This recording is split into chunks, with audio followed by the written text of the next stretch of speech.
Hi everyone, my name is Dr. Annie Rutter and I'm the Clerkship Director for the Family Medicine Clerkship here at Albany Medical College. This video is intended to help get you started working with medical students for this upcoming academic year. We really appreciate that you're working with our students. We couldn't do this clerkship without you, and we're excited to provide our students with the opportunity to learn about community medicine from the folks who are actually doing the work. Here are our objectives for this short video. I'd like by the end of this session for each of you to be able to describe community precepting as it pertains to medical student education, to learn and then be able to implement some strategies for your own practice, incorporating medical students into the many aspects of patient care, and for you to understand the structure of the family medicine clerkship here at Albany Medical College. So, what is community precepting? What does it mean to be a community preceptor or faculty member? Well, community preceptors are defined as medical providers that work with students in a community setting, typically without full-time faculty appointments, and serve as teachers, mentors, and role models for our students. And why is this so important? Well, it's massively important because most patients in the United States receive care in settings just like yours. They don't receive care at the academic medical center where the students are receiving most of their training. This opportunity to be out of the tertiary care environment and out in the community is invaluable to the students, and we think in community medicine and family medicine that this is the pivotal role that we can play in the student's education. I know that you are all working extremely hard, and taking on a student definitely adds to the stress of your day. And so while I can't yet provide monetary compensation for the work that you're doing for us here at the medical school, although I promise you I am trying, there are some benefits to community precepting, and there are some ways that we can say thank you as a medical school for the work that you're doing for our students each and every rotation. First, some of the benefits include teaching the future of family medicine. It's amazing to me how many students decide to pursue family medicine after the amazing experiences and the role modeling they see by each of you in your family medicine offices. There's also some tangible credit here. So the American Board of Family Medicine provides performance improvement credit for those who teach 180 hours and complete a self-assessment and some brief teaching modules. If you're interested in this, please let me know. I'm happy to connect you with how to get this credit. That 180 hours does not need to be during one 3-year cycle. At any point you meet those 180 teaching hours, we can provide you with the PI credit, provided you do the second bullet point. And of course, there's always CME. So there's 20 prescribed CME credits per year through the AAFP for up to 60 credits per 3-year cycle. We can also provide you with a faculty appointment here at Albany Med. We call them clinical assistant professors, and it does give you some benefits. Those include access to our digital library. It also includes the opportunity to register for any Albany Medical Center supported CME credits at the faculty rate. Other preceptors also describe staying up to date, learning about certain resources, and eventually recruiting future practice partners. We have definitely seen this take place within the last couple of years, where students who work with their community preceptor pursue a career in family medicine and then return to their office for their first job out of residency. In order to make the most out of the student's experience with you and your experience with the student, it's important to prepare for the student's arrival. So first, let's get to know the players. It's important to know about your student. What's the level of learner of my student? They're all third-year students, but what prior experience have they had? Depending on if you get a student on their very first rotation in early July versus a student that's completing their final rotation in the middle of June. It's important to know what we've done here at the medical school to prepare them for that rotation. Also, what can your office do? So it's important to talk to Karen Frankenfield. She's our clerkship coordinator and the master of all things logistics. She's the direct link to the students, but also the direct link to your practice managers, or maybe you as the go-to person in your office to get the student onboarded and ready to start on the first day.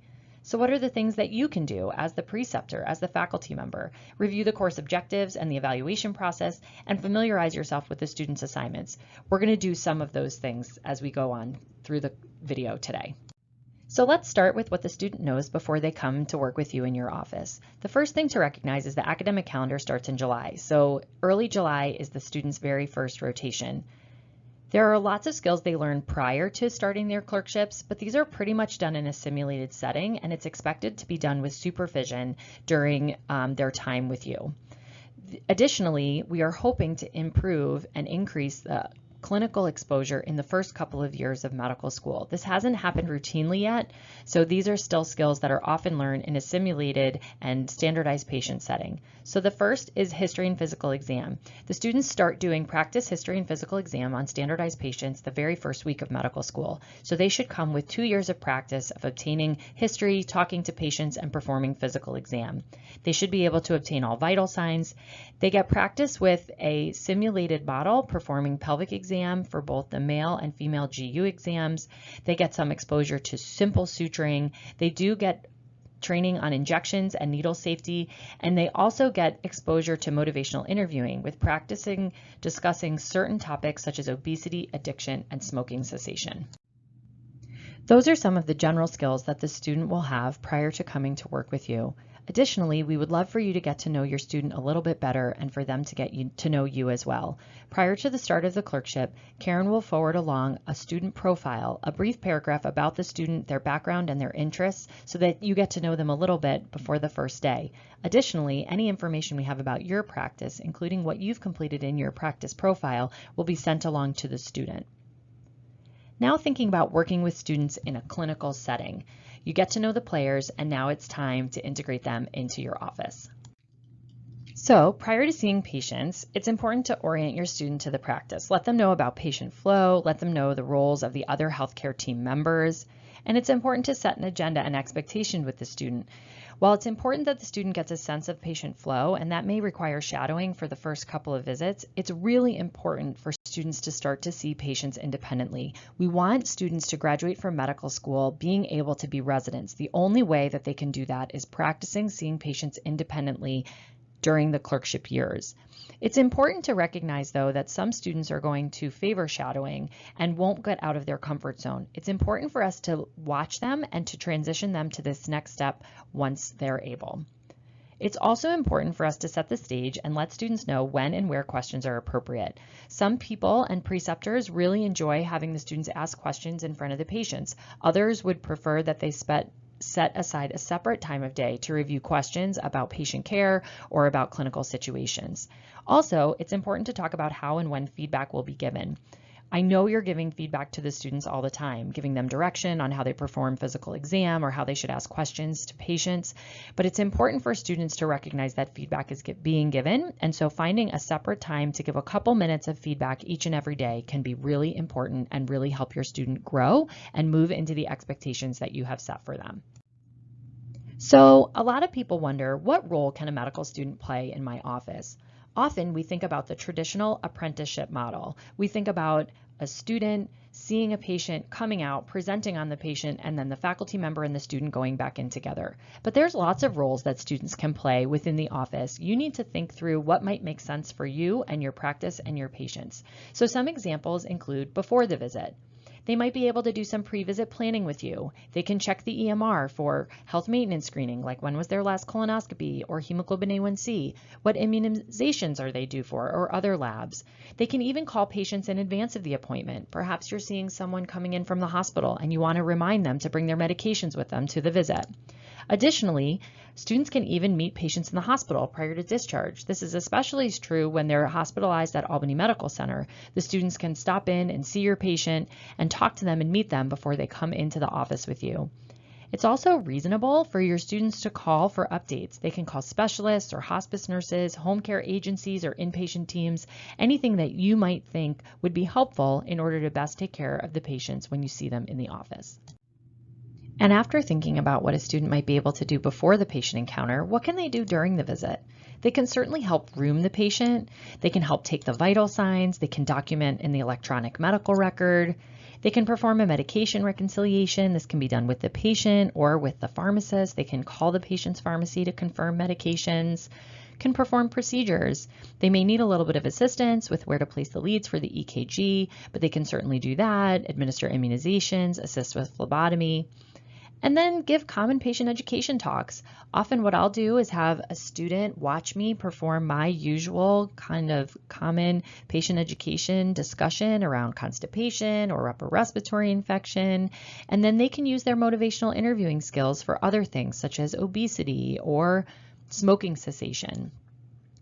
Of course, they can talk to the patient and take a history and perform a physical exam. Sometimes I have the student do the entire history and physical. Sometimes my schedule only allows for them to do the history and then we perform the physical exam together. It's a great opportunity for me to directly observe their physical exam skills. Other times I may go in and act as their scribe. They go in, take the history, perform the exam, and I observe. Not only is that great for feedback, but it's also efficient. I can see what the student's doing and make sure that what they're doing are things that matter and things that make sense for the patient in front of them. We can also have the students help with our meaningful use measures. Are they helping with clinical summaries? What about patient education or shared decision-making handouts? And then, of course, you can see patients at the same time as the student. So you do not need to have the student see every patient with you. It would be impossible from a timing standpoint for that to happen. Say you see 10 or 12 or maybe even 15 patients in a half day, the student to see 2 or 3 of those may be totally appropriate. Seeing that from beginning to end, maybe looking at your schedule and noticing that a patient that likes to chat or that you know really well who would love to have a student talk with them might be the right person for the student to see. And then, of course, after the visit is over, the student can play a role there as well. They can help answer patient questions, either with a phone call with a physician or the triage nurse. They can call the patients after the visits for follow-up. Mrs. Smith, how are you doing after we started those steroids for your COPD yesterday? Or maybe you realize that there's a new medication that the patient needs and the student can follow up with that, or some results that came back. Can provide care coordination by going with the patient to the specialist visit. So you have a patient in your office today, you know they're seeing cardiology tomorrow, you have some specific questions for the cardiologist. It's not unreasonable to consider that the student may join the patient for that visit. You can also think about population management. Can they work the gap list? Are they helping you reach out to patients for certain preventive care services? We certainly had students do this during COVID, where we were having them help us reach out to patients who might need food assistance or might need help scheduling their COVID vaccination. They can also create patient handouts. So a lot of times I hear from faculty that they're worried about incorporating teaching into their patient care. It's really easy to incorporate teaching into the day-to-day work of patients. Students are like sponges, even just by observing you, watching how you interact, thinking about your medical decision-making, showing them what you're thinking about can really be helpful and they'll absorb lots just from that experience. But there are lots of simple ways to incorporate really strategic teaching into a very busy clinical schedule. The first is teach about the patients. Make sure that you're focusing on the things that the students are seeing in the office. You don't need to teach them everything they need to know about diabetes, but in one patient you might teach about how they were diagnosed, or what are you doing for their insulin management, or why you have them go see a diabetic educator.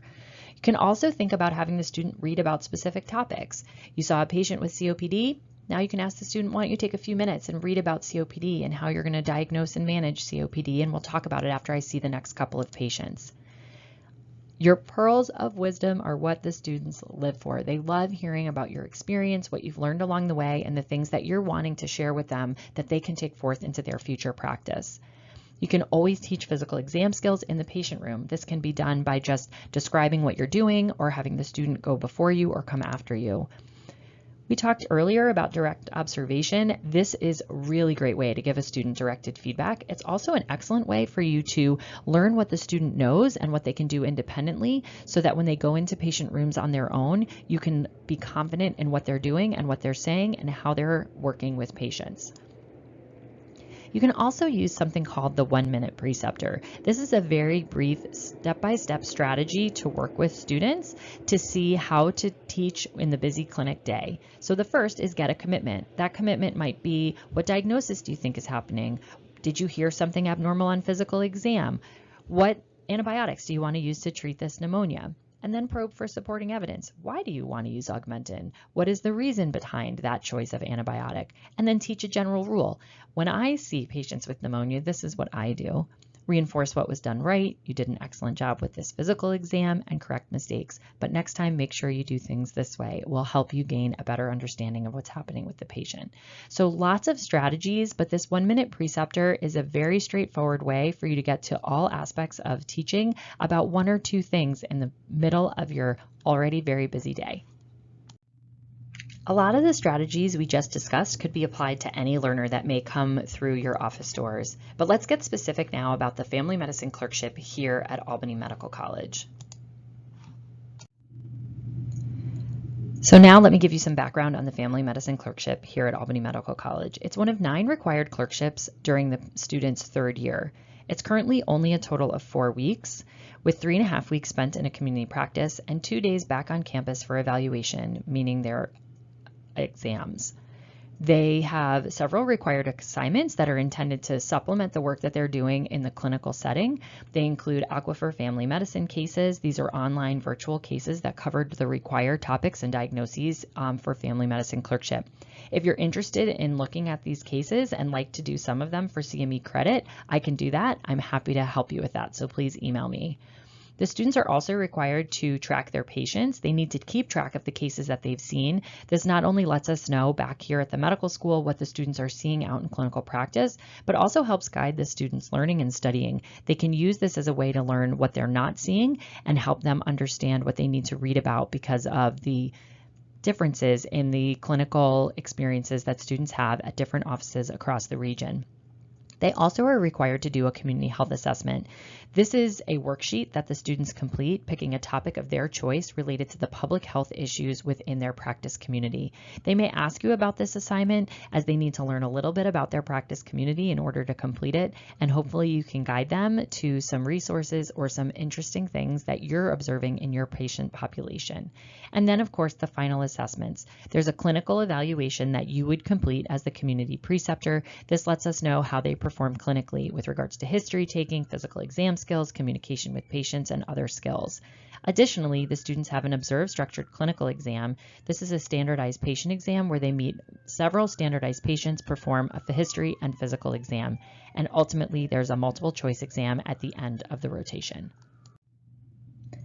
The clinical evaluation is something that we rely on our community faculty to complete in order to make sure that we're assessing our students for the skills that they have. This is based on specific behaviors. There's a rubric that you complete that lets us know on what scale a student is actually performing the behaviors and the skills that we anticipate for them to master before graduation. This happens in 2 different ways. One is the midway feedback form. This directly informs their final evaluation. We want students to know how they're performing at the midway point so they know what to work on in order to excel by the end of the rotation. It's also an opportunity for you to provide feedback to the student for what you expect that they can improve on and what you think they're doing really well. It does not influence their final grade in the sense that this evaluation does not get calculated into that final number, but our hope is that the midway feedback guides you and the student for what they should be working on in the final time together for the clerkship. The final evaluation is based on what we call entrustable professional activities. I will talk about these on the next slide, but they're behavior specific. What is a student doing in regards to their ability to take a history? Are they always able to get the accurate details? Are they disorganized in their presentation skills? These are about the behavior, not about the student. So it's not about the individual, it's about what the individual can do. If multiple preceptors are used, it's fine for multiple clinical evaluations to be submitted. I will take them all and collate them in order to assign a grade to the student at the end of the rotation. It's not your job to assign the grade. Your job is to report on the behaviors and the skills that you've seen. This is the entrustable professional activities. This is a list of 13 skills that a student should have by the time they finish medical school. We do not anticipate that students will be proficient at all 13 of these by the end of their family medicine clerkship, but this does give you a sense of the skills that we do believe are important for students once they graduate and are entering internship.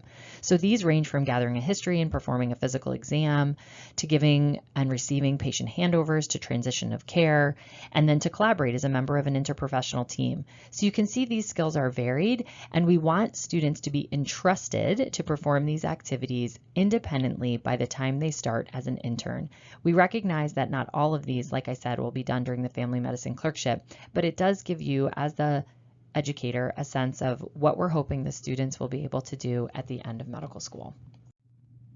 This next slide is a schema for us to think about what we're hoping AMC students will achieve over the course of their 3rd year. At the beginning, in July, we're hoping the student will be an excellent reporter, the R in the RHYME framework. Are they well organized? Can they focus on history taking and obtain detailed information? We're hopeful that they'll start to select the pertinent patient information and begin to document that in their history and physical exam notes. By the middle of the year, we're hopeful that they will also be able to prioritize a clinical problem problem list and formulate a differential diagnosis. By the end of the third year, we're hoping that they're integrating that information. That's the I of the RHYME scheme. We want them to have good time management, formulate treatment plans, really be thinking about moving towards the next step, which is the M of the RHYME schema, which is manager. That's something we're really hope that students will get exposed to on third year, but really move into the M of the RHYME framework, the manager, by the beginning of their fourth year. Ultimately, the E is educator. That's something we're hoping students will begin to do by the time they're finishing their fourth year and as they launch into residency. Thank you so much for taking the time to review this video. It's really important that we're all on the same page despite our different geographic locations to make sure that the students, no matter where they are getting an exceptional clinical experience. I feel confident that you are all doing that, and thank you so much for the time that you take to teach our students. So how do you stay connected? If you aren't already, we would love for you to join us and become a faculty member through the medical school. This is a community-based faculty appointment. It allows for you to stay connected to the department and learn about opportunities for teaching and CME. I'm the clerkship director. This is my email address. You can certainly feel free to reach out to me at any time. You can also reach out to Karen Frankenfield, our excellent academic coordinator, at the email or phone number below. We'd love to have you continue to work with our students and are excited for you taking the opportunity to teach them in a community setting where the real work of the healthcare system happens. Thank you for your time today, and here are some of the references that we used when putting this presentation together today. Please reach out with any questions or if you want further information about how to work with students in your office. Have a great day.